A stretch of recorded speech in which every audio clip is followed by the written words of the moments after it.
Okay, so welcome everybody. Thank you for joining us to the latest issue of our Seleukid Wednesday lecture series.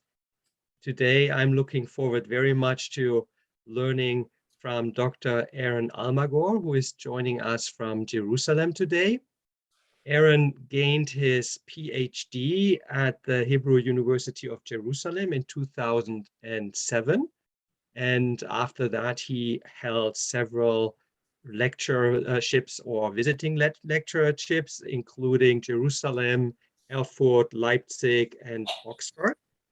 Um, I got to know him at the Seleukid Study Day at McGill University, where he presented a very subtle argument on the first, on one of the earliest Seleukid queens, Statonike, and I immediately found in him an expert of all Near Eastern literary traditions.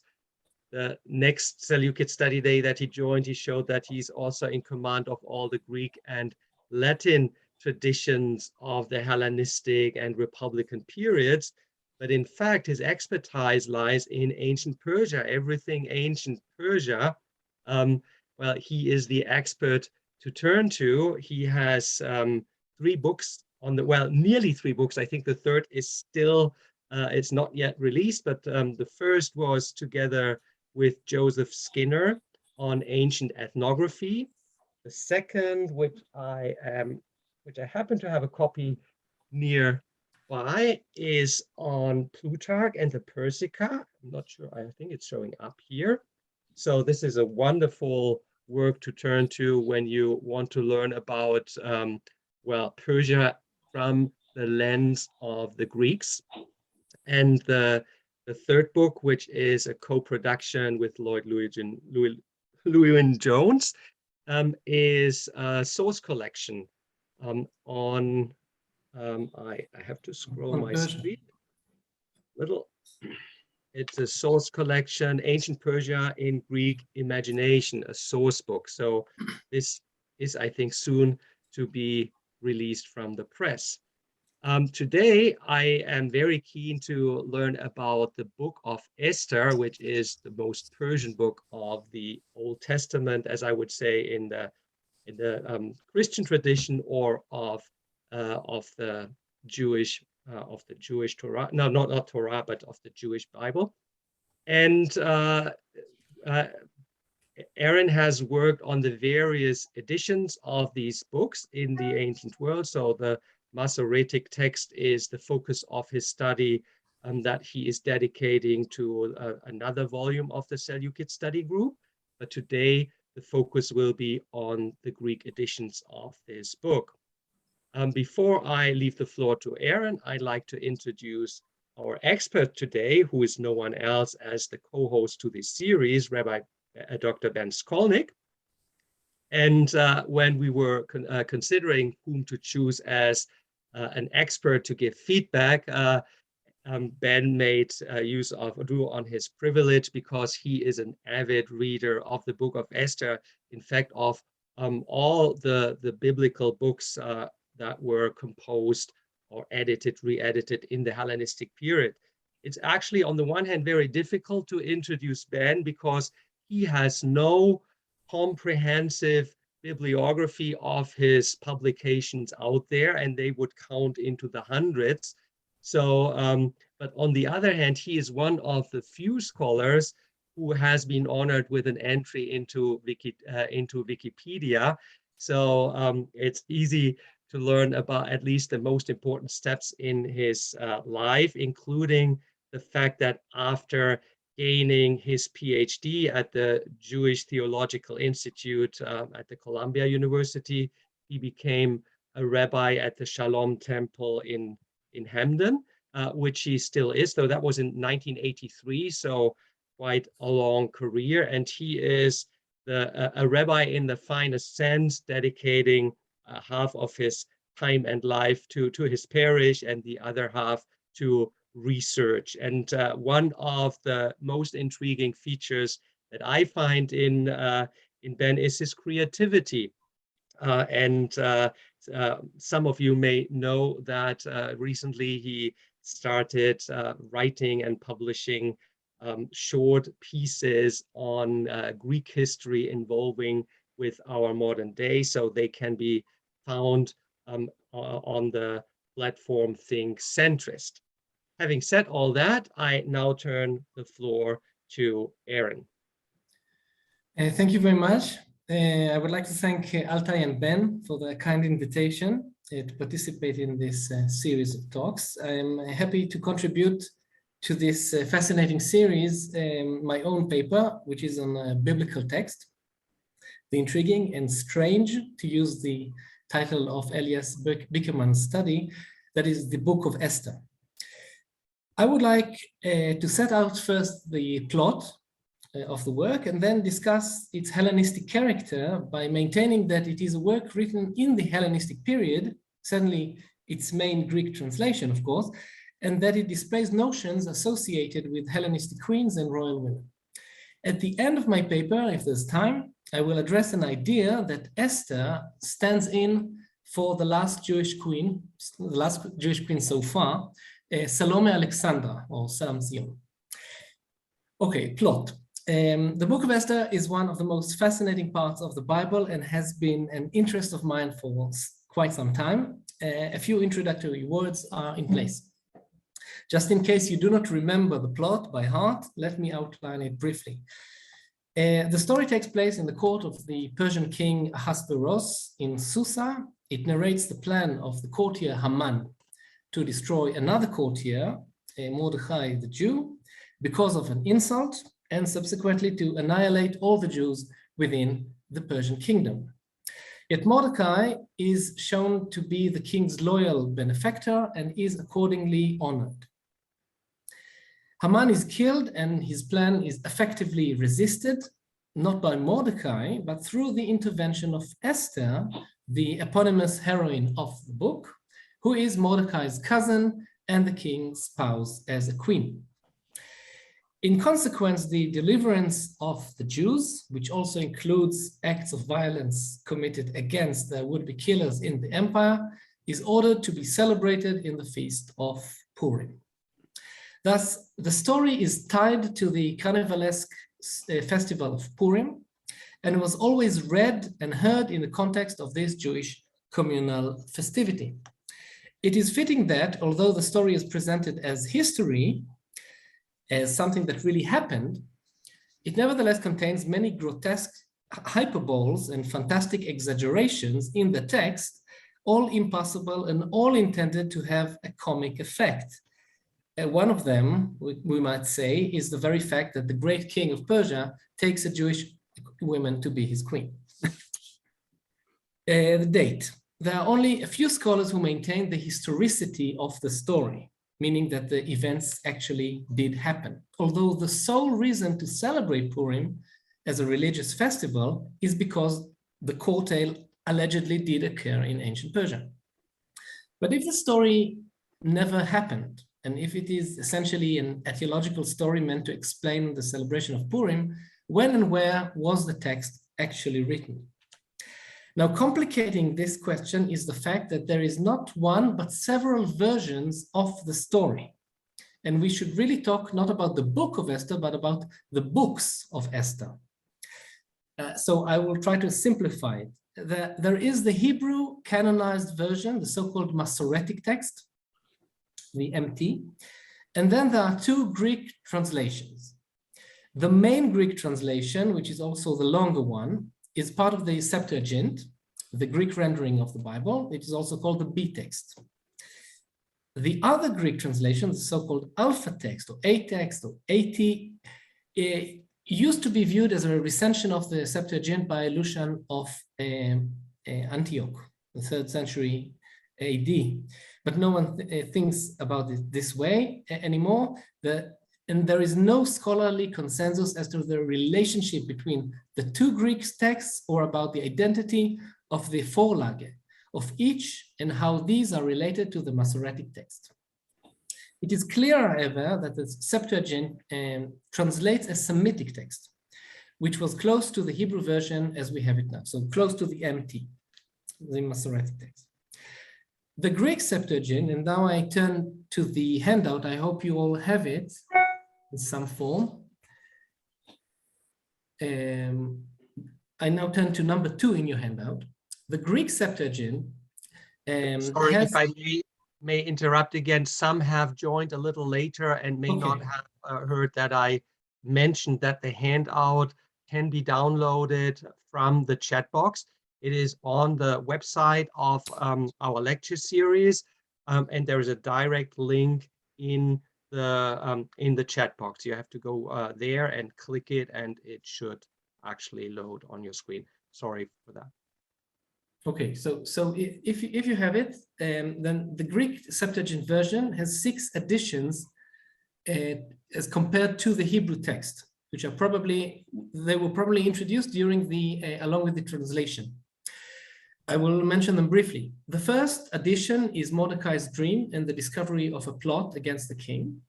The second addition is the first letter of the king, echoing Haman's design.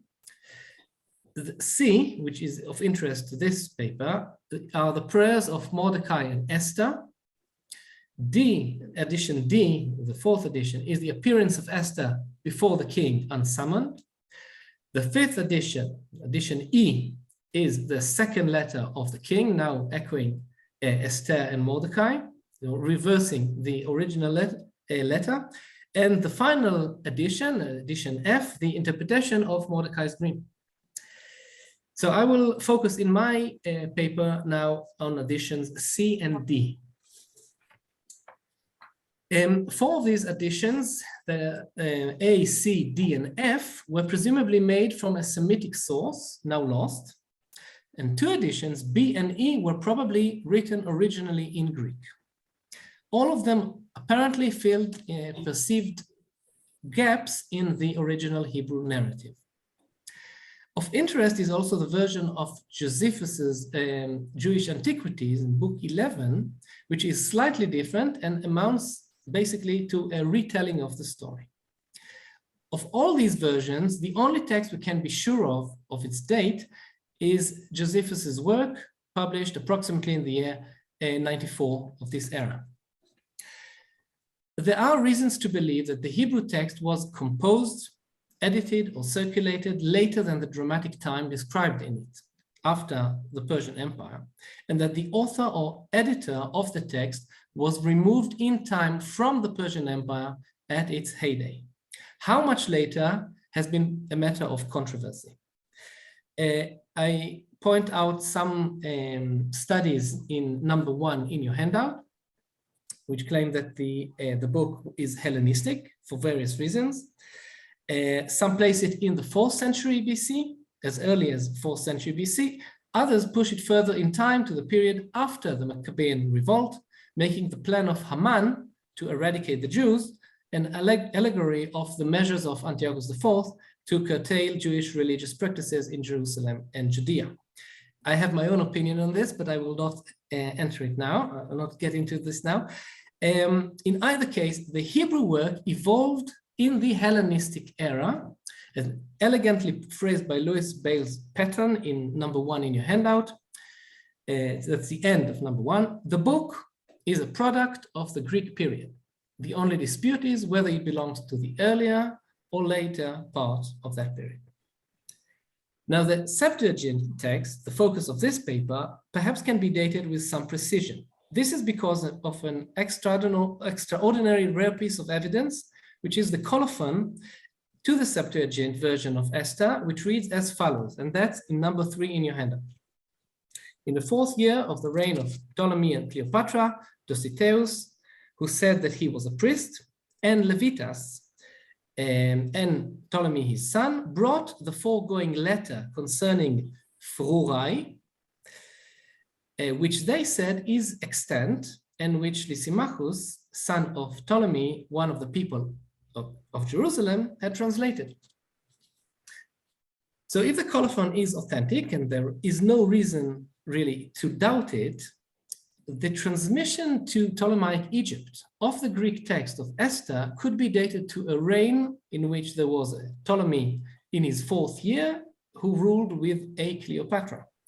Now, Bickerman argued persuasively, that's also in number 3 in your handout, argued persuasively that it was the reign of Ptolemy the 12th, Neos Dionysius Auletes, with his sister and wife Cleopatra V in 78 BC, actually 77.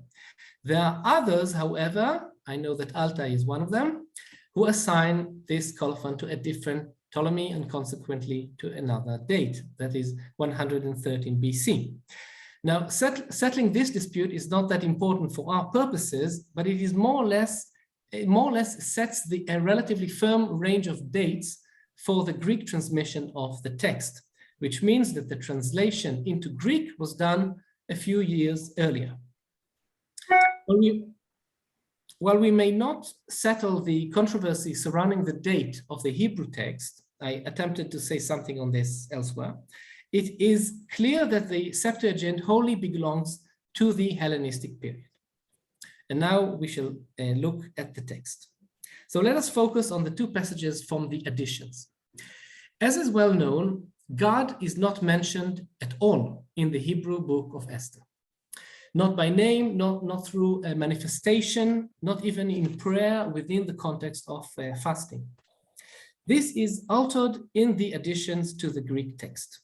Addition C contains the prayers of Mordecai and Esther after they learn of the genocidal plan of Haman. Esther's prayer gives her depth and character, which she lacks in the Hebrew version. It is admittedly a fictional text, but it is connected with the imagery and notions of the Hellenistic queens, albeit with a twist, since it conveys Jewish ideas and sentiments. So let us explore this as we read along the text. This is in number 4 in your handouts. I will mention briefly the text, and then I will go along and comment on the text. So from verse 12, Queen Esther was terrified and sought refuge in the Lord. She took off her stately robes and put on clothes appropriate for distress and mourning, and then she debased her body, covered it with the disheveled hair, and then prayed to God. And then she said, that's in number 14, verse 14. My Lord, you are our only king. Help me when I'm alone and have no helper except you. For I am risking my life, all my life. I have heard in my ancestral tribe that you chose Israel from all nations and our fathers from all predecessors. And then she asked the Lord, and now we have sinned against you and you have handed us over to our enemies. And then in verse 22, do not relinquish your scepter, Lord, to non-existent entities or gods, and do not let them laugh at our downfall. Frustrate their plot and make an example of him that started it all. Remember, Lord, make yourself known in this time of our affliction. Give me courage, literally it's, give me courage, King of the gods and Lord of all governments. And then in verse 24, make me persuasive, which is literally put a persuasive argument or persuasive word into my mouth.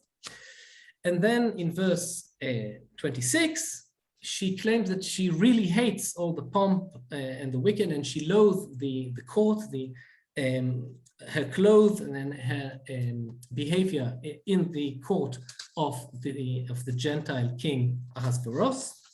And then in verse 29, from the day I arrived here until now, your maidservant has not delighted in anything except you, Lord, the God of Abraham, God whose might prevails over all. Hear the voice of the despairing and save us from the hands of the wicked.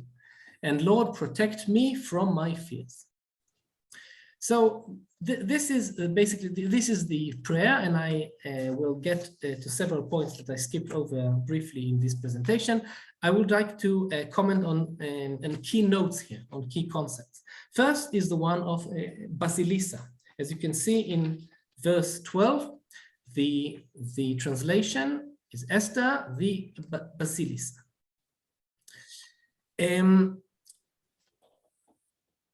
The title Basilissa is usually reserved for the primary queen, although not ascribed to all the queens or royal spouses as we know, for instance, Laodicea I, and I'm sure Altay will say something on this as well if he wishes. This may be the nature of our evidence or may stem from other reasons, but it is beyond the scope of this paper to address this issue. It is important to note, however, that the term has already been fixed and is familiar to the translator and his readers. And incidentally, the Septuagint, this is just a side note, reserves the title Basilissa mostly to the Book of Esther and to the Queen of Sheba for some reason. I have no idea why. Maybe you'd like to comment on this later on. The second point is piety. She took off her stately robes and put on clothes appropriate for distress and mourning.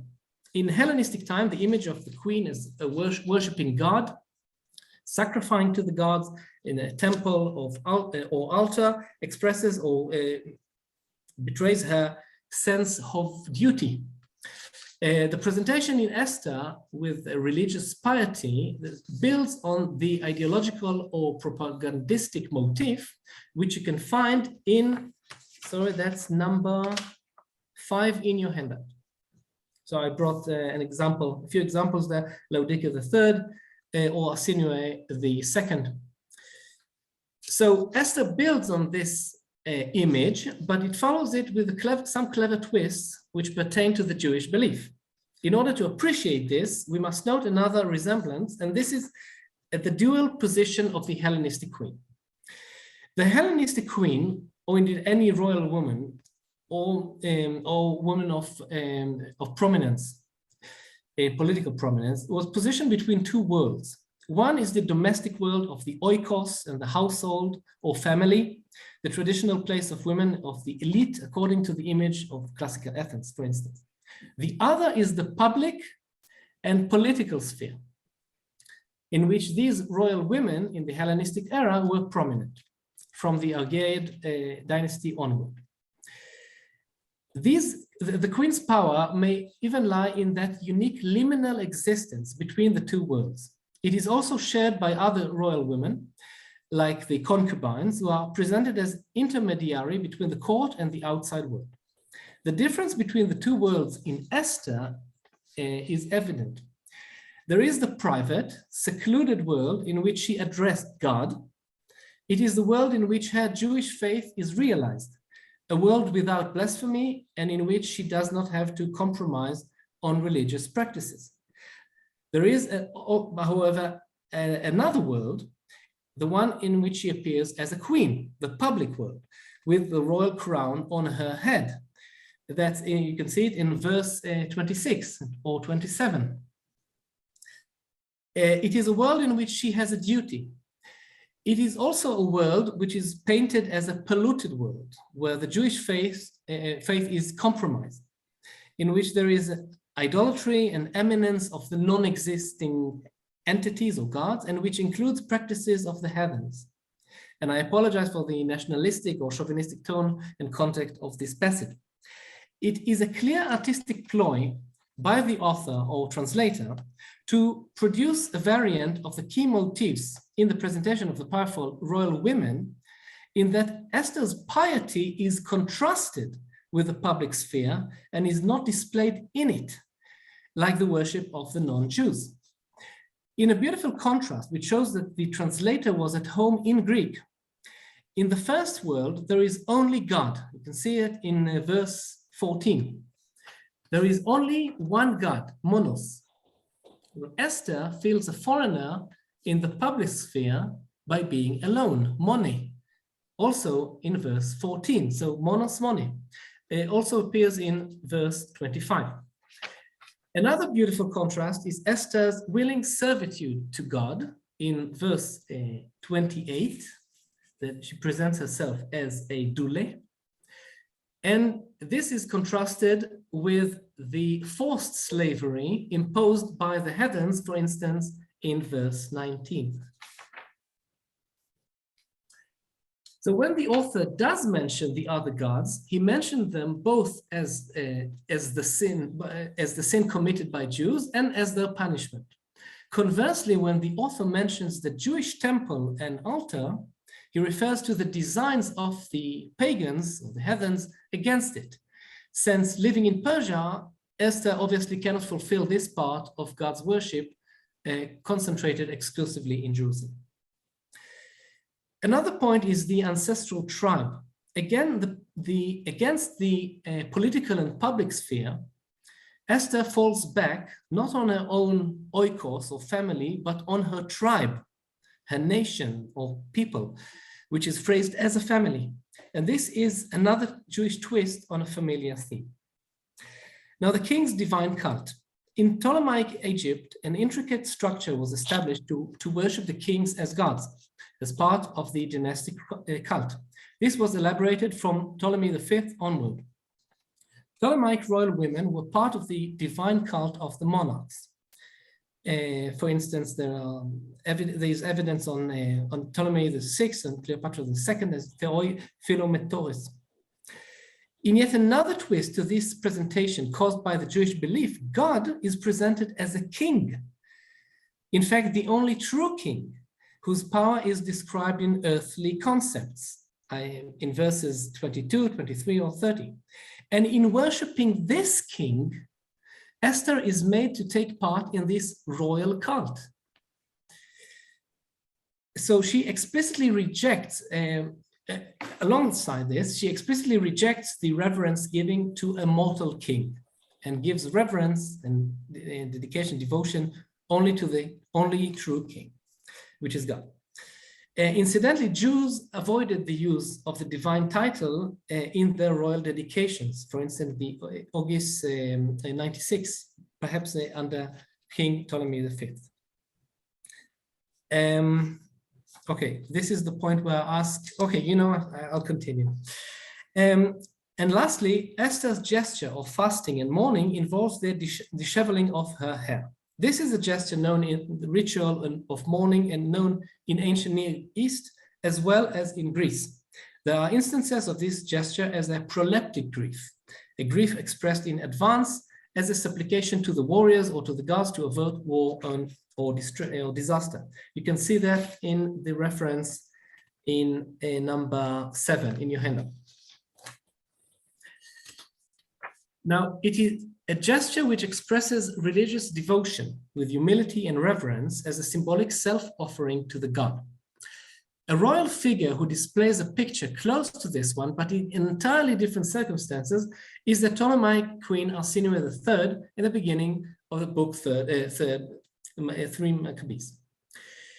She is reported to come before the soldiers in the Battle of Raphia, when things turned in favor of Antiochus, and went to the troops with wailing and tears, her locks all unbound, and exhorted them to defend themselves and their children and wives bravely, promising to give them each 2 minas of gold if they won the battle, which of course they did because of her speech. So she was able to save her country as much as Esther saved her people. There is no verbal echo here, but the idea is the same. One might argue that the figure of Arsinoe III is influenced by Esther, and there are certainly many parallels between these two books. But I would like to argue that this particular detail stems from a current imagery associated with Arsinoe, as evidenced by a poem of Demagetus, and I brought this also in number 7 in your handouts, to the effect that the queen has dedicated a lock of her hair to Artemis on the occasion of her wedding to her brother Ptolemy IV. Incidentally, a votive, of course, reminiscent of her mother Berenike II. All this may be coincidental, but not the fact that as queen, Esther was involved in a gesture involving her hair, which exemplified her piety. So let us continue now to the second edition discussed here. After her fasting and prayer, Esther is ready to approach King Ahasuerus and hopefully to make him change his mind about the upcoming disaster set for the Jews. The scene is the highlight of the Septuagint text of Esther. It is not only significant in terms of the royal ideology, but it is also a marvelous literary presentation, all of which completely absent in the Hebrew. Again, let us explore this as we read along the text. So on the third day, when she was finished, and this number 8 in your handout, on the third day, when she had finished praying, she took off the clothing of a suppliant and dressed herself in splendid attire. You can see that transition here. After she called upon the all-seeing God and Savior, she, looking absolutely radiant, took 2 maids and continued to the king. I passed to verse number 6. When she had passed through the doors, she stood before the king. She was seated on his royal throne, arrayed in all his splendid attire, all covered with gold and precious stones. And verse 7, raising his face, flushed with color, he looked at her in fiercest anger. The queen stumbled, turned pale, and fainted. Continue to verse 8. God changed the king's spirit to gentleness. The king leaped down from his throne in alarm and took her up in his arms until she revived. And then he comforted her with reassuring words, saying to her, "What's the matter, Esther? I am your brother." The translation says, "Relax, it's more have courage. You are not going to die. Our ordinance applies only to the subjects. Come here." And then in verse 13, when he asked her, "Talk to me," she says, "My Lord, I saw you like an angel of God." And she was upset by her, and I was upset by your awesome appearance. For you are wonderful, my Lord, and your face is full of graciousness. And then she said with relief, and etc. So, and then the story continues as in the Masoretic text. So a few points here to note or comment on. The first is crossing boundaries. On her way to the king, Esther crosses boundaries. There are physical boundaries, like the doors in verse 6, but also conceptual ones. She breaks the law when she comes before him unannounced. We mentioned earlier the liminal situation of the royal women in this age, living in 2 worlds, the domestic one of the family and the public one.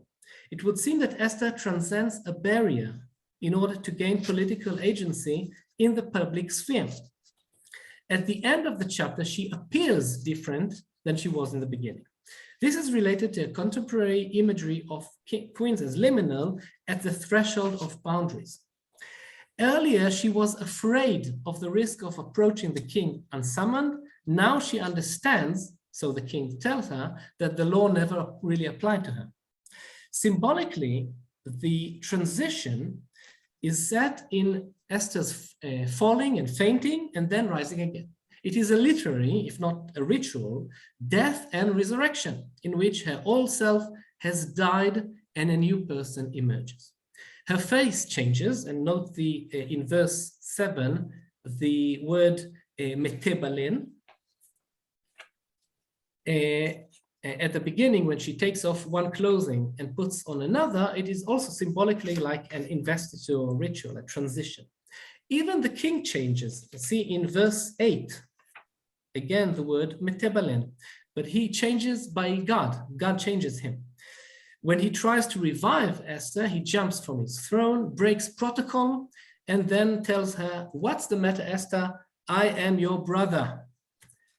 I am sure we can agree at this point that the text, we are no longer in the Achaemenid court. This type of union, of sibling union, in which Esther, the queen, is envisioned as a sister to the queen, to the king, although attested among the half-siblings Darius II and Parysatis, was in fact rare among the Achaemenids. We should note the case of Cambisis in Herodotus, which incidentally appears in the context of the conquest of Egypt.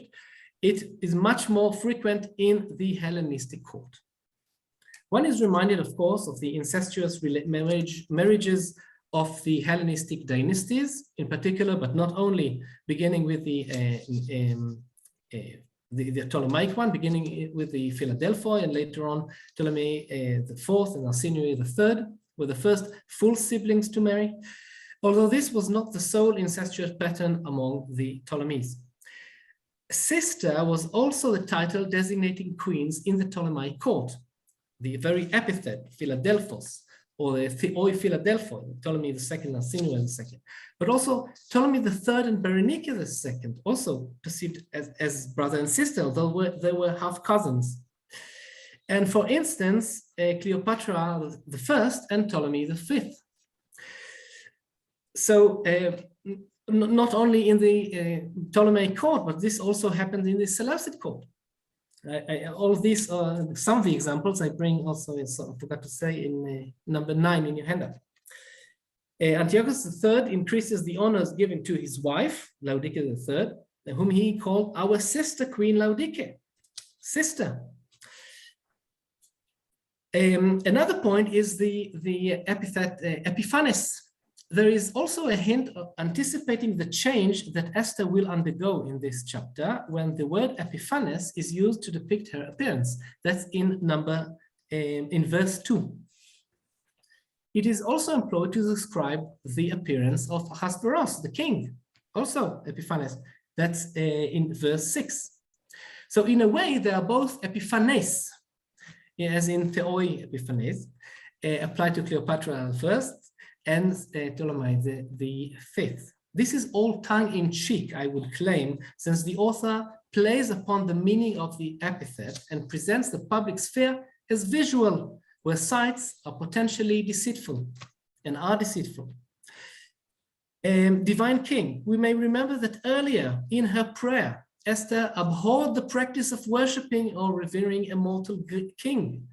In this chapter, when she wakes up, she tells the king that he appears to her as an angel of God, Angelon Theou, in verse 13, which is another clever ploy to connect the Hellenistic divine cult with the Jewish vocabulary and imagery. There is an intertextual reference here to several biblical passages where the angel of God, Malach Elohim, is mentioned. And this is not all. Esther addressed Ahasuerus as my lord, Kyrie, in verses 13 and 14, exactly as she referred to God earlier, the same word. So, metamorphosis. As taking part in the public sphere, Esther has a voice, and this is a common theme of the two chapters, her voice, corresponding to the voice of the queens. Yet, what to make of this voice? Earlier, talking to God, Esther expressed her true mind. Now she appears to say things she did not believe in. This could mean either of the two. Either Esther has completely changed, and in this respect, she sacrificed her whole self in order to save her people. Or alternatively, this is all a great show by Esther, intended to manipulate the king. In this respect, she manipulate the king. But this would also mean that Esther has changed and compromised her ideals in order to save the people. So in both cases, she has changed. So, but if the latter option is true, then Esther has really entered the world of politics with all its deceits, hypocrisy, and manipulation. She has become a female participant in a political world dominated by men, a royal woman of the Hellenistic age. And in my handout, I bring two passages, I refer to two passages about transformation. One is about transformation in Lubitsch, a feminist look at Esther, and the second is basically the Hellenization of Esther, because all the latter passage, the second passage, basically has some echoes in the Hellenistic novel. And this is the point where I ask how if there's time for the last point I make. Okay. So before I conclude, I would like to address an idea which was expressed in scholarship, that Esther was not only a figure whose portrayal matched characteristics of royal Hellenistic women in a generic way, but that Esther stands for a particular queen, namely the last Jewish queen, Salome Alexander, Shalom Tzion. This idea was voiced by Tal Ilan back in 2001 and has not gained much acceptance. Basically, the idea is as follows.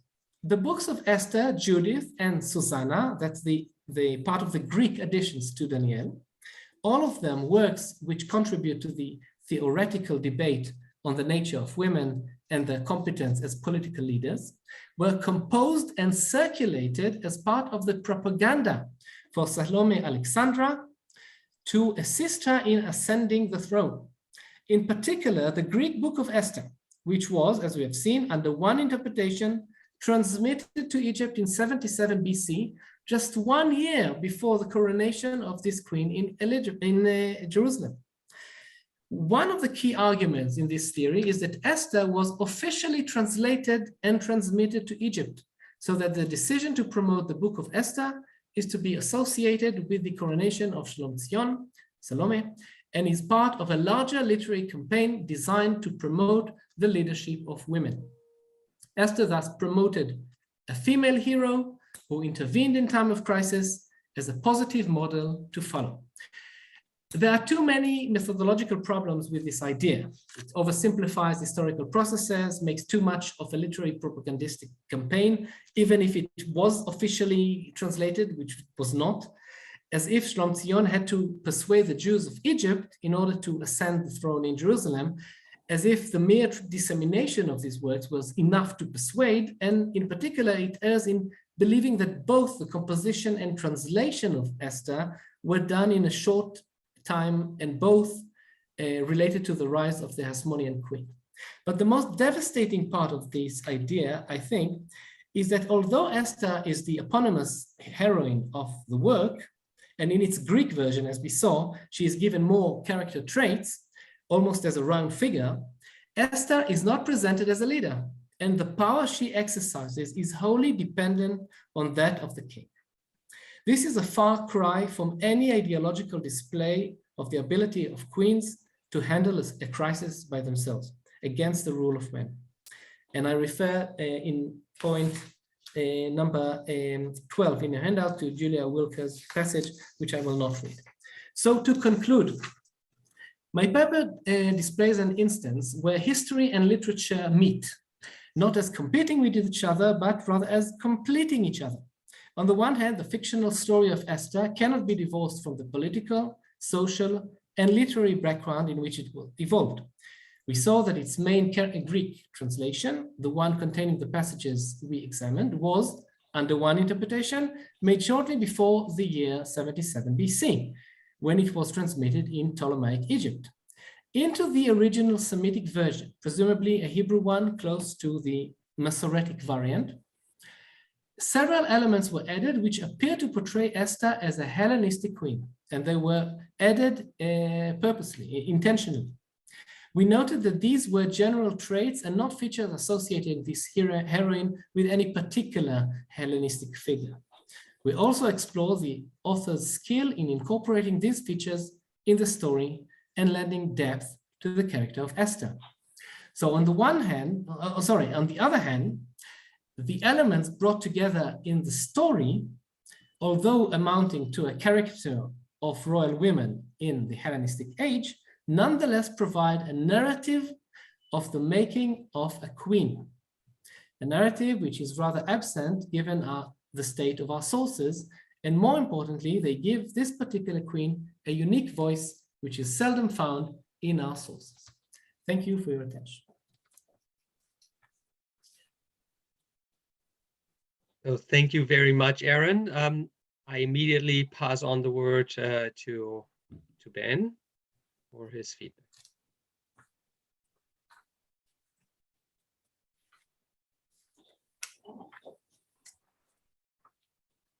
Okay, can you hear me? Yes. Okay.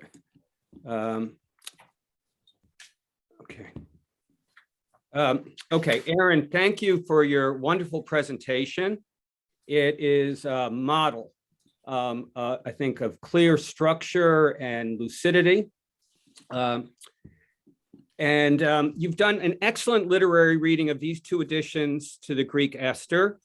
And nobody, I think, who sees or hears this reading will ever forget the specific and cogent points you've made. And I want to list the ones that jump out at me. Your points about Hellenistic queenship, especially the idea of Esther as a sister queen, your subtle usage of insights from social anthropology, about women, and especially queens moving between the two worlds, the Hellenistic and certainly not the Persian environment for Esther, about which no critical scholar would argue, but I do want to say that in conservative Christian and Jewish circles, that has never stopped, still looking for that historicity, which is not there without any tangible success that I can see. I love what you did with the topic of hair. As I indicated to you privately, I think there's also Jewish symbolism there. Incidentally, you've brought out all the Hellenistic symbolism, but I think there's more Jewish symbolism in this reading. For instance, when God changes Achashverosh's spirit to gentle, it reminds me of God hardening Pharaoh's heart, that kind of thing. So you brought out all the Hellenistic elements. I think there are also Jewish ones. So I accept almost everything you said, but I want to ask you three related questions. Okay. Not so much to argue, but as to build on what you've been doing. The first is, and I think you're anticipating this one, is about the date of the colophon.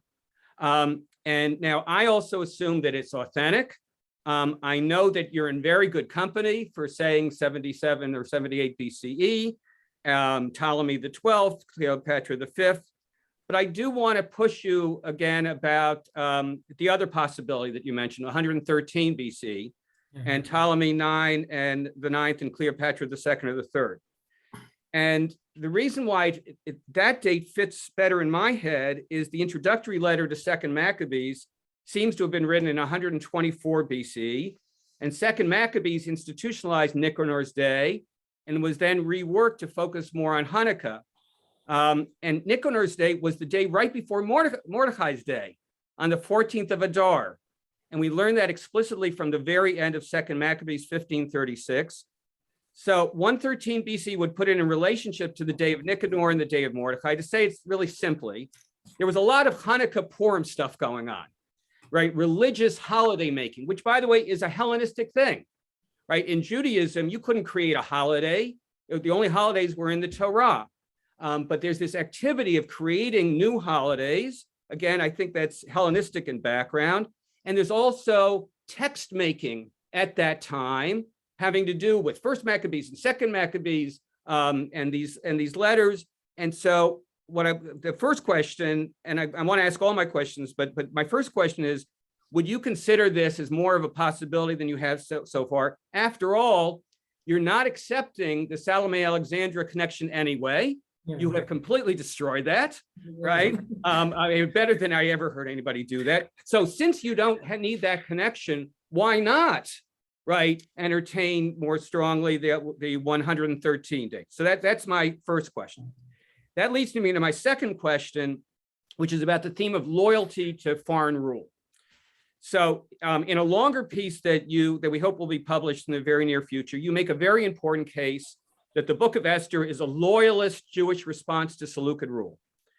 If that's true, why does this book, indeed, why do all the versions of the Book of Esther portray a king who is an inept, drunken fool, who watches a civil war in rapt wonder from his palace window, who has to make up an excuse to get rid of his evil vizier, who doesn't seem to have any interest in ruling his kingdom?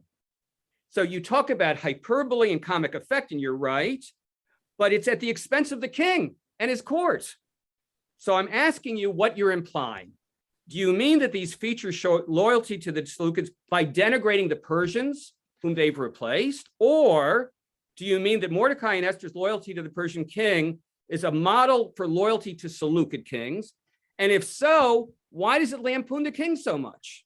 Why is there so much of an emphasis in these additions to showing what Jewish people really think in private while ramping up the loyalist rhetoric in public, right? And I mean, you've really brought this home for me. Additions C and D show Jews how to be pious in private and play the game in public. Like you call it a great show. I think that's a great phrase.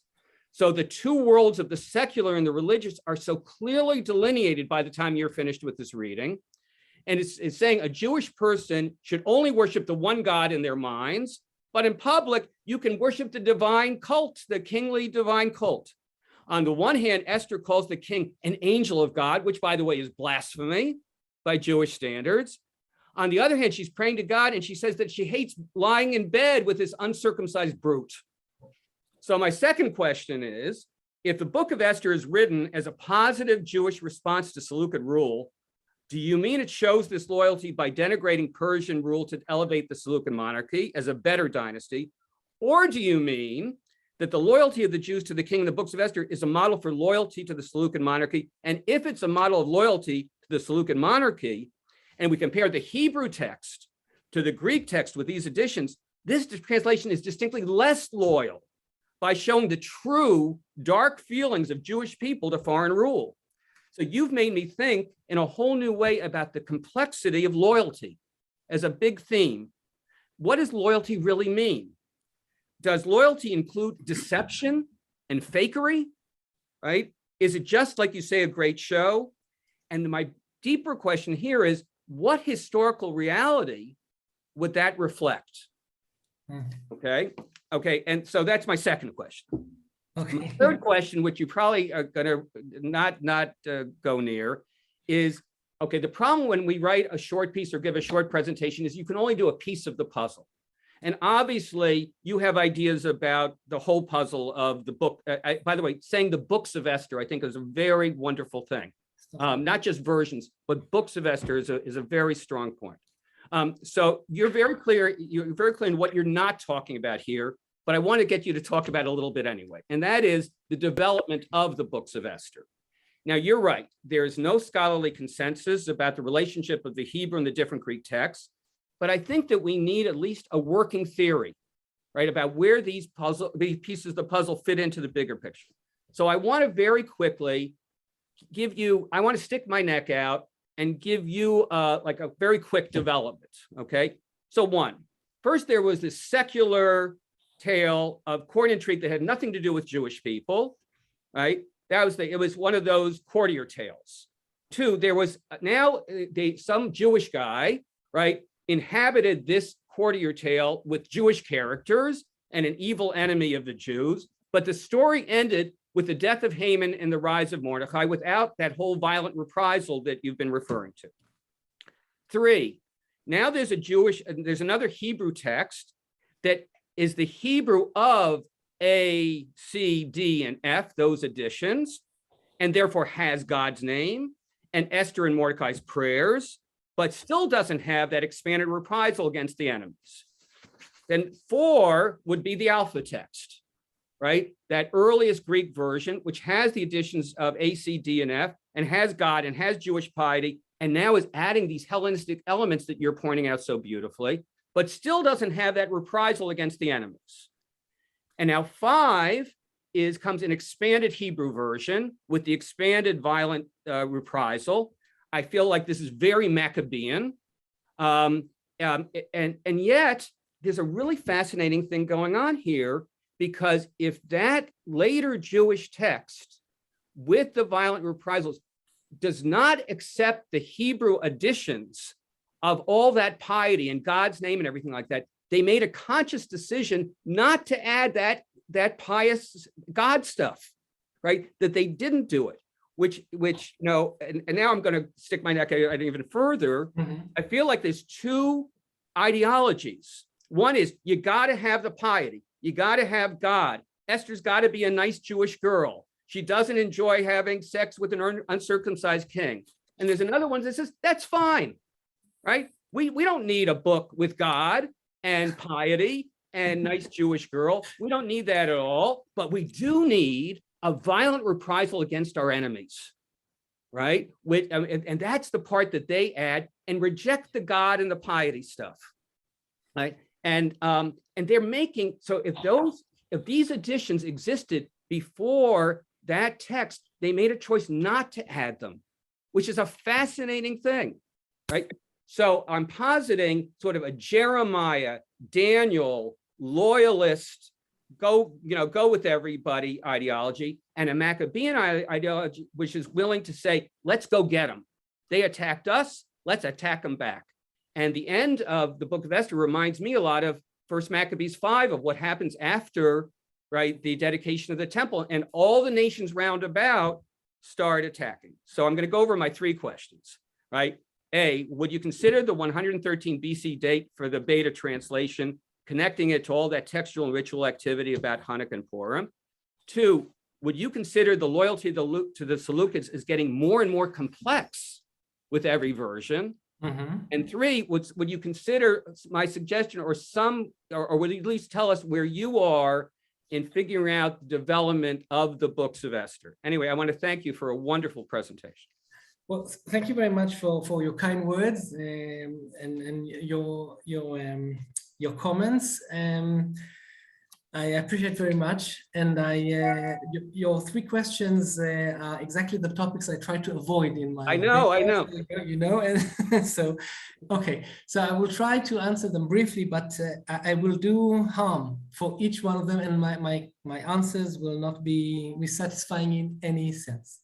So first of all, I have to note that your first and second questions contradict each other. So if you believe that the date is because it is post-Maccabean, should be 113, it couldn't possibly be expressing the book, couldn't be possibly expressing the type of loyalty that you suggest in your answer, in your question, your second question. So there's a slight tension there. But okay, so just to answer them briefly, I would consider, I'm open to the suggestion that 113 is a possibility, but I would like stronger arguments for this. The argument you proposed, I don't find to be very, very persuasive, very strong. And this is because you assume a date for the second Maccabees, or at least the letter in second Maccabees, which is also controversial or also not agreed upon. Let's put it this way. So again, it's problematic to use to try to settle questions on one book by assuming solutions for another, which are also problematic. The point about Nicanor's day, I agree with you that it is post-Maccabean. Calling Purim Mordecai's day, or literally the Mordecaic day, that's what it says in the Greek. I believe it is post-Maccabean, of course, and it is influenced by the story of Judas Maccabeus, or the Yehuda Maccabee, as a hero, and of course is related to that. And it is nicely put, the Nicanor's day and Mordecaic day, of course, but this is post-Maccabean, I agree, but how much later than the Maccabean, the start of the Maccabean revolt is a question. So I would put that slightly later than what you suggested, but as again, I'm open to the possibility of 113 BC for the date. About loyalty, my answer is also complicated, but it also finds parallel in Greek literature under Rome. Greek writers, Greek authors, orators, when they criticized Rome, if they criticized Rome, were not criticizing Rome directly, but they assumed they used a vast array of devices, literary devices, and this is the irony. Or, for instance, talking about Persians, when they talk about Persians, but they really mean the Roman Empire. So I guess something like this happens here as well. If they want to criticize the Seleucids, but they can't really say it openly or write about it openly, they talk about the Persian Empire, of course, as you mentioned, denigrating the Persians, and in this way promoting the Seleucids, the successors. But for attentive Jewish readers, they would also find some allusions or hints that they're talking about the Seleucids. So this is a complex answer for, I guess, a very problematic and very, very real problem about loyalty. But in either case, I would claim that this is this is before the Maccabean revolt, because it does not show all these subtleties and the denigration of the Persians. Even after the Maccabean revolt, it should have been written otherwise. This is what I assume, this is what I propose. But again, I try to avoid this question, and so this is what I have to say now. So I believe that there is a way to show loyalty even by denigrating the ruler, but this is a mock ruler. This is a ruler of the previous dynasty, and so there's a bit of loyalty there, but also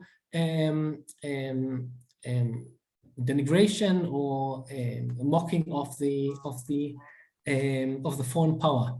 But it should be noted that in no way the foreign power is completely to be avoided or to be resisted.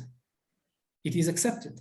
So this is part of the loyalist approach that I suggested. Your picture of the development is interesting, I must say, but it has several problems. One problem that you mentioned the additions, not as additions, but let me put it this way: you view the Masoretic text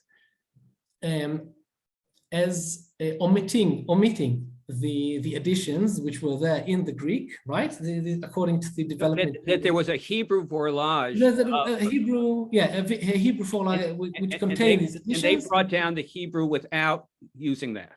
Right. Yeah. So I would find that problematic, because some of the additions we have, as I try to show, are completely Greek. I understood entirely in the Greek milieu, Greek environment, and two editions probably written in Greek, not translated at all from the Hebrew, the two letters. So I would find that problematic. But I would also find problematic Bickerman also tried to neatly divide the court tale and the Jewish story. So I would agree that the motifs were there of a court tale or this sort of this particular type of court tale, but dissecting the text in this way is very, very difficult. So I would guess, as the first stage, I would take for granted that the court tale involves the Jewish elements inside. So I can distinguish that. But I am willing to consider the alpha text, as you mentioned, the alpha text before, right? The alpha text was a translation of some version before the Septuagint. There are some scholarly suggestions to that effect, but I couldn't possibly really accept all of it without doing damage to the entire problem. So I would say that it is interesting, and it has a lot of interesting points that you made, but I would really view all the text together and see how they fit into your scheme. So I would prefer to leave it at that, to leave the question unsettled for this paper or indeed for other publications, but because it's very, very difficult. Thank you. So I hope it answers some of your questions. Yeah, thank you. Well, I thank both of you for your really intriguing explanations and analysis of the Books of Esther. And one of the questions that I think will also be taken away from this event will be how many books actually should we ideally fathom, and well, the discussion will probably go on along these lines. But since the Greek Esther is nearly completely new to me, I'm so fascinated by how the message of the Hebrew version could have been turned around, and that is personally for me the biggest takeaway. I don't want to speak much longer and soon open the floor to other questions, but I'd like to add one short question. Namely, I was struck by reading when Esther was, well, in despair, beheveling her hair, that there is also the mention of dung. So I'm not an expert of mourning in the ancient world, but typically you hear of ash and undoing your hair and tearing your clothes into pieces, tears, and so on. But dung, is that part of the satire, or what is the meaning? What does it do to the figure of Esther or to the whole story? Well, the point about the hair is actually a point about sacrifice, right? The self-sacrifice and devotion of, if that's what you're asking,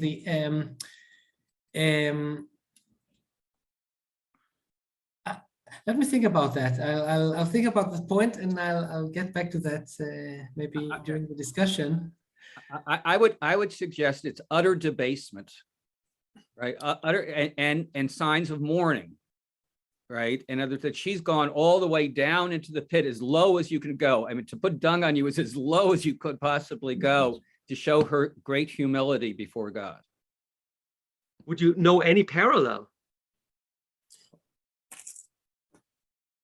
The closest, I think, is Job in the Bible. Mm-hmm. But I can't think of dung. No, I'm not an expert on dung. Okay, thank you. Yeah, well, that will then remain an open question for now.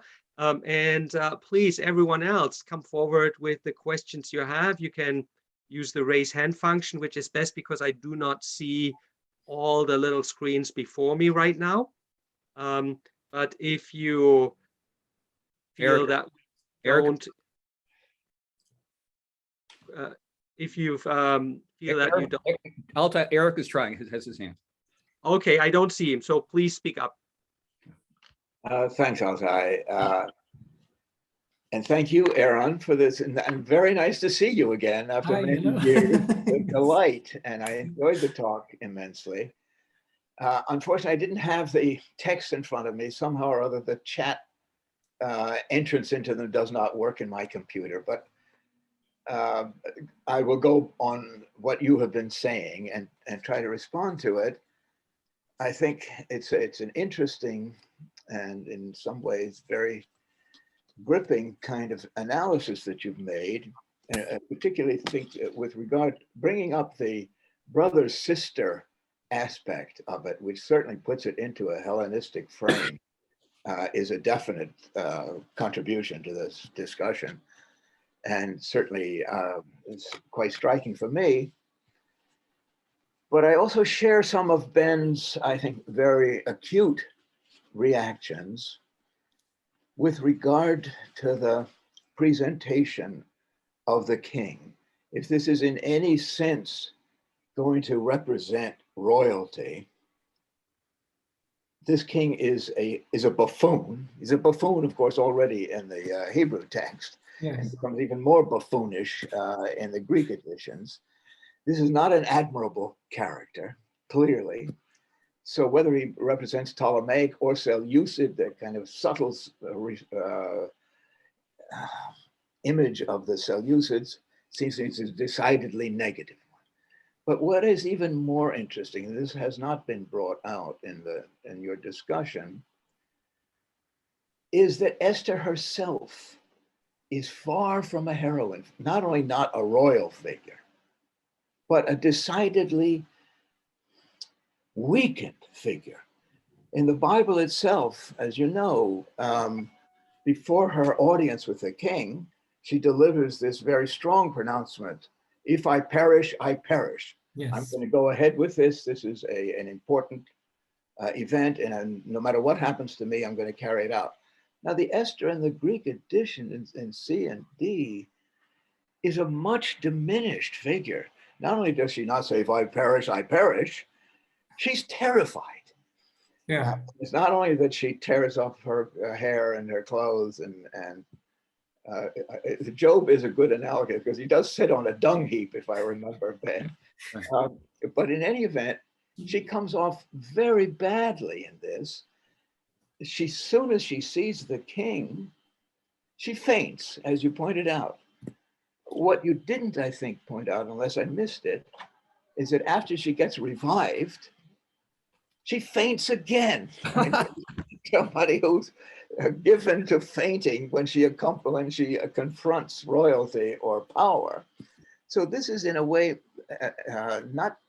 not only a parody of the king, which is already there in the Hebrew text, it's a parody of Esther and her complaints that she disliked sleeping with this uncircumcised guy. It seems to me to reflect criticism of Esther as a character. She's now being very apologetic. Yes, I slept with him, but I hated every minute of it. And yes, I wear the crown. I wear it a lot, but I only wear it because I have to. They made me do it. Otherwise, I take it when I'm in private. I never see this crown. I throw it away. So it's a very it's a very amusing. This is also she's a comic figure. Ahasuerus is a comic figure in the Hebrew text, and here again, Esther is not comic in the Hebrew. She's a comic figure in the Greek editions. So I think the whole idea of that this represents, in some sense, royalty. If it does, it's a mockery of royalty, both the king and the queen. Yeah, well, great points. Thank you very much. I would divide the treatment of Ahasuerus in the Hebrew version and the treatment of Esther in the Greek. I agree that Ahasuerus is a buffoon, but in the Greek text, it is God who makes him a buffoon. He makes him break protocol. So he's actually at the ends of God. God plays with him as he pleases. And this adds another element to the character or the lack of character of the king.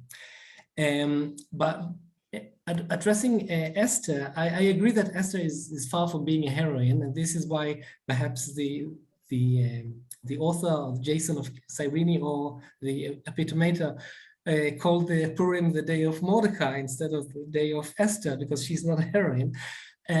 She is afraid, but she will let us not overlook the point that she overcomes fear. And the fear is there, but she overcomes fear. Or she asks God to help her overcome her fear. I agree that this is, and this is an excellent point about the mockery of Esther as well, which made me think that maybe the entire prayer in front of God, the apologetic presentation, as you mentioned, is also a bit of a show.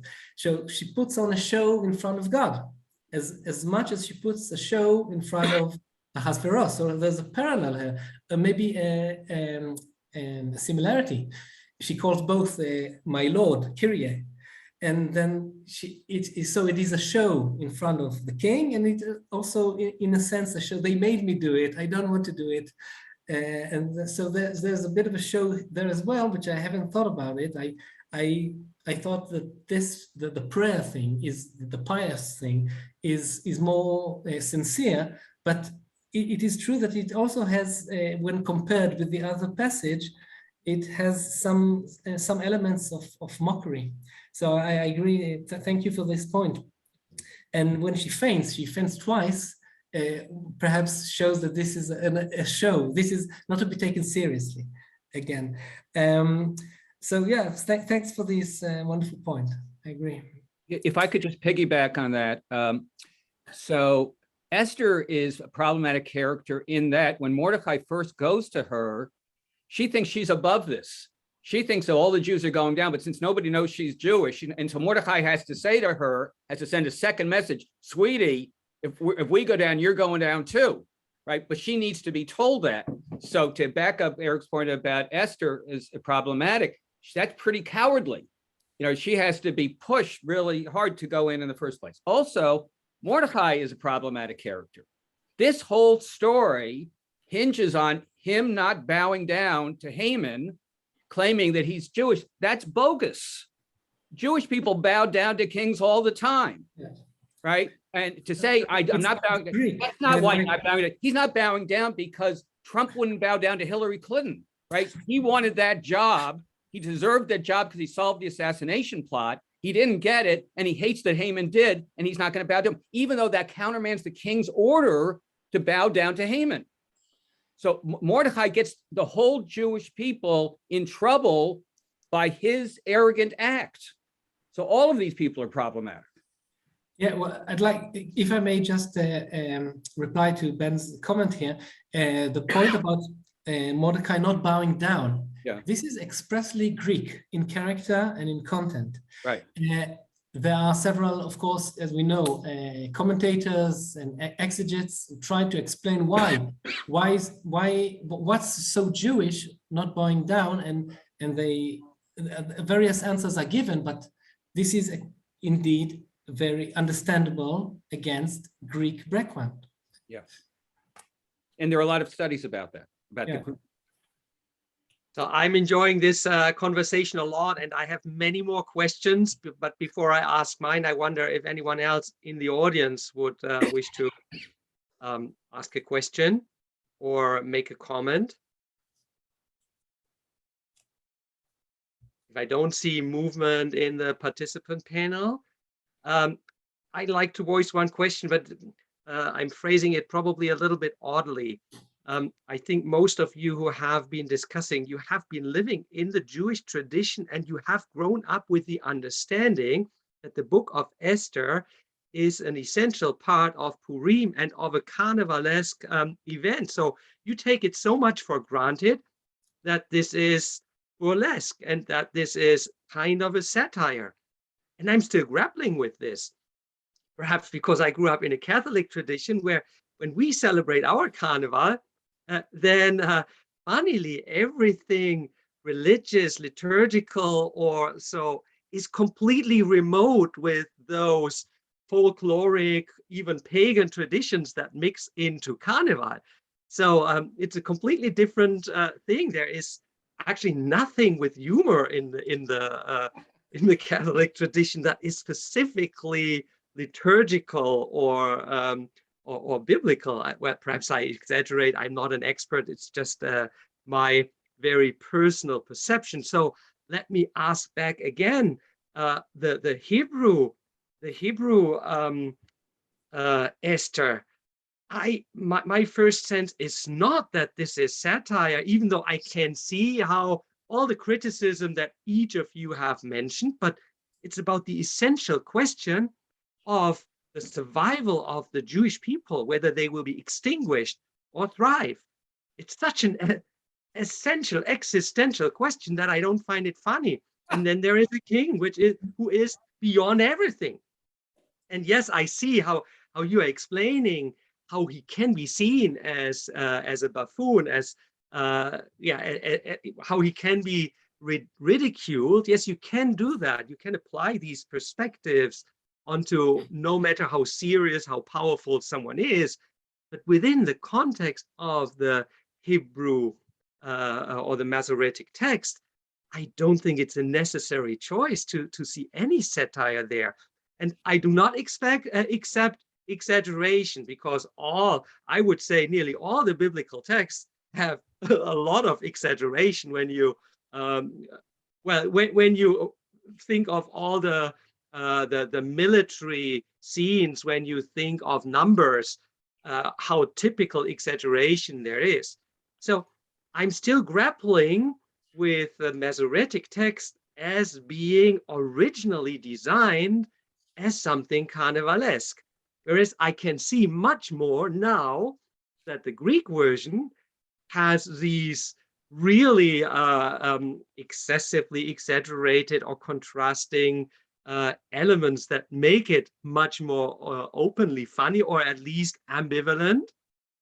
So I'm still grappling with this. Perhaps you can help me and sort my confusion. Well, one element that is not funny at all is, of course, the last section before in chapter 9, when the return the violent scenes in which Jews kill or destroy all the would-be killers, and the numbers are of course exaggerated. So it's impossible. The numbers are impossible all throughout the text. But this point, and this is also related to what Ben said earlier about this being a later edition or post-Maccabean edition, it varies. The tone of this chapter is, as compared with the previous ones, is different.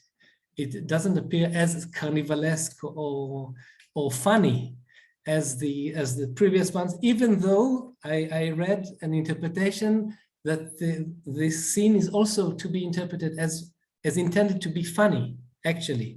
So I agree, I disagree, but there is a view that this is also the entire book is composed as exaggerated from beginning to end. So I don't know, maybe Ben has another. Well, I would just add to that. Altay, read the first chapter of the Hebrew Book of Esther about these long banquets. I don't know what's going on in the kingdom, right? They're drunk all the time. I mean, and you know, there are 120 days this, and then another 7 days of this, another, so I think from that very first chapter, it is setting a kind of comic spirit out. But you're still right. You know, a near genocide is not funny stuff, right? It is existential, right? But there is a view that, and I can only say this as somebody who's Jewish, we've been getting persecuted and exterminated for a long time. And there's almost like a close-up view. That's the enslavement in Egypt, that's Passover, that's eating bitter herbs, that's, you know, remembering what slavery is like. And then there's the camera from a distance, which is, and this is the comic shot. It's the long shot. You know, you're not getting too immersed in it. You're not really afraid the Jews are ever going to get killed. I'm not saying this very well, but it's sort of, it's not a close up. It's a long shot, right, of seeing, and you know, we got to laugh it off sometimes. And so Purim, you're wearing masks, which means something to us after COVID. But anyway, you know, you're wearing masks. You're disguising yourself.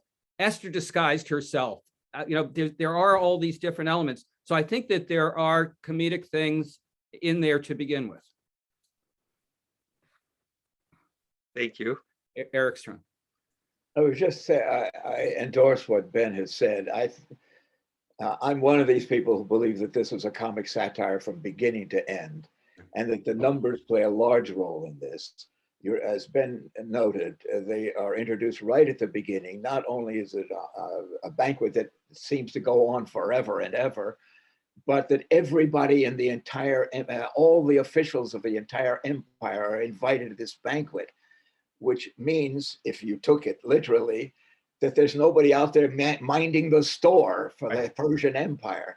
So that putting that in right at the beginning, I think, is a signal to the readership that this is not to be taken seriously. This whole thing is a joke. And the numbers at the end and the culminating victory of the Jews, 70,000 Persians were killed. Not a single Jew lost his life. It's a signal that this is exaggeration, that this is not to be taken literally or seriously. Yes, the idea of a genocide is pretty frightening, but it's put into this absurd kind of topsy-turvy fashion that links the beginning to the end and much in between as satire. Yeah, if I can add just another to this, it could be also in a way a parody of the Great Salvation, the Exodus story, because the Exodus story it finds its way in the text. The initial date, for instance, for the genocide, for Jews to be killed, is Passover. It is not explained, but this is the date. And there are also other subtleties and hints towards this, which relate to the Exodus story. So in a way, the Purim story is a distorted mirror of the Exodus story. And we are, of course, the end is not that Jews leave Persia, they stay there. So it has all the elements of genocide or the aim of destruction, but it has a different result in a way. So staying in exile, not in the land of Israel, but salvation comes in any case. So it plays with this story of Exodus. The addition of the violent reprisal is important, I think, in another way. The story should have ended, like I think it once did, right, with Haman dying and Mordecai being elevated. That should have been the end of the story, because if Haman is the reason for the extermination and Haman's dead, that should be the end of the story. And this whole thing about you can't revoke a decree. But think about it, right? All of the Jews kill all of their enemies. Which enemies are those? It's saying that anti-Semitism, anti-Jewish hatred is embedded in the kingdom of Persia so strongly that even though Haman's dead, they're still coming at the Jews. And this whole thing with the time lag is crazy. You're right, Aaron.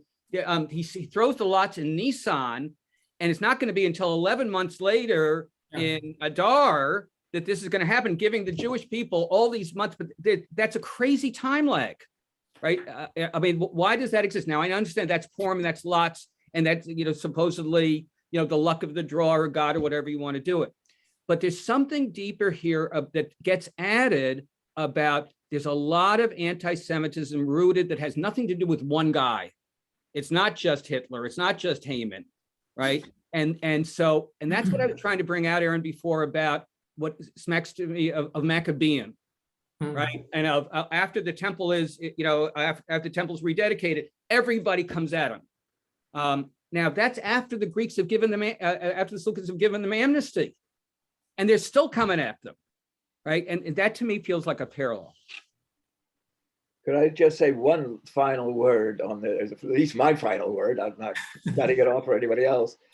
The setting of this entire story in Persia is itself anomalous and in a way topsy-turvy. After all, in the Jewish tradition, Persia was, and in fact, historically, there was no persecution of the Jews in the Persian Empire. And Persia emerges as, in fact, the savior of the Jews. Cyrus delivered them from the Babylonian exile. So the very fact that Persia should be the setting for what was a potential genocide of the Jews is itself part of the whole topsy-turvy approach to historical events that the Book of Esther represents. Good point. Or is it perhaps possible that there was an earlier version in which was not a topsy-turvy version, where in fact a much more positive view of kingship and royal rule was in place? I'm still trying to bring together the many different versions, and I just read Aaron's version on the Masoretic text, which I think argues quite well that the king is actually represented as God.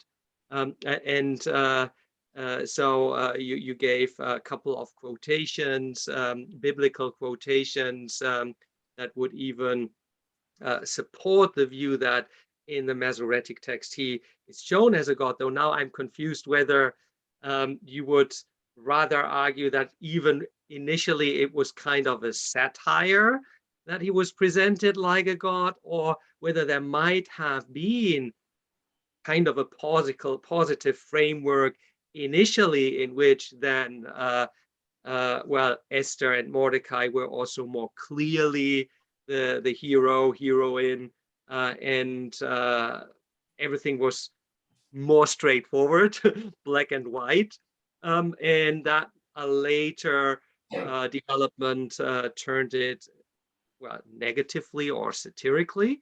Can you help me here? Give me some orientation with this question.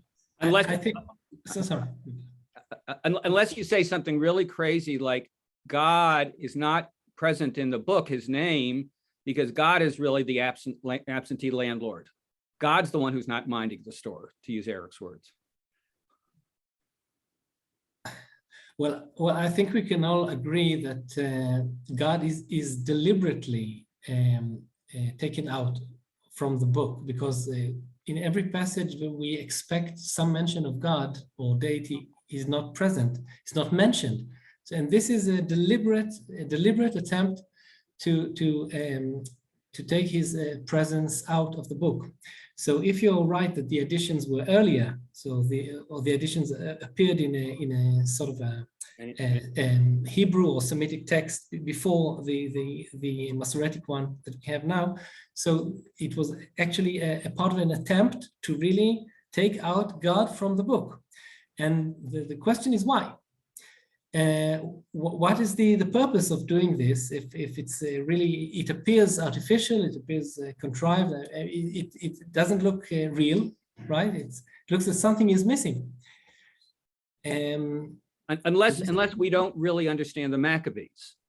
And no, that the Maccabees were like local strongmen, as Seth Schwartz once said, right? Who espoused pious things, but really, in other words, we're not going to wait like Jeremiah and Daniel for God to intervene. We're going to go out and fight these guys, right? We don't need God. Yeah, well, okay, I can accept that, but even the Maccabees were pious, right? Or maybe they were, shown to be pious and they really weren't. Okay. You know that in Israel, all this debate is also political. It's very volatile in that respect as well. So it's not just academic. I understand.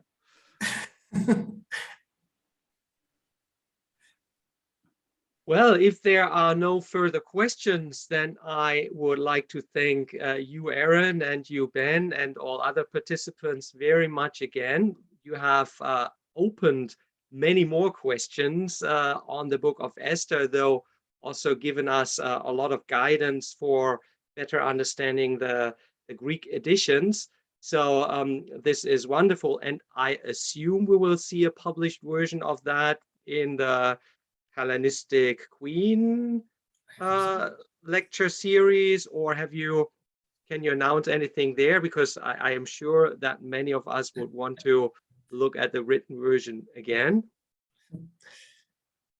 I don't know. I hope I don't know yet. Okay. But otherwise, I would definitely make an offer to you to also put that into the Jewish Responses book that Ben and I are planning. So this is wonderful stuff, and very intelligently analyzed and presented. Thank you very much for this again. I do not want to end this session without announcing our upcoming lecture on June the 15th. Our friend and colleague Nick Secunda will talk about liability to military service in the Seleukid army. So we have another lecture to look forward to. And in the meantime, I wish you all a wonderful spring. Ben, perhaps you want to add?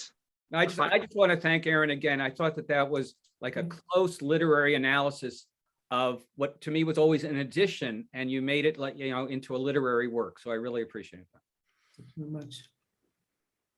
Thanks again, everyone. Thank you. You can end the recording. Oh, yeah.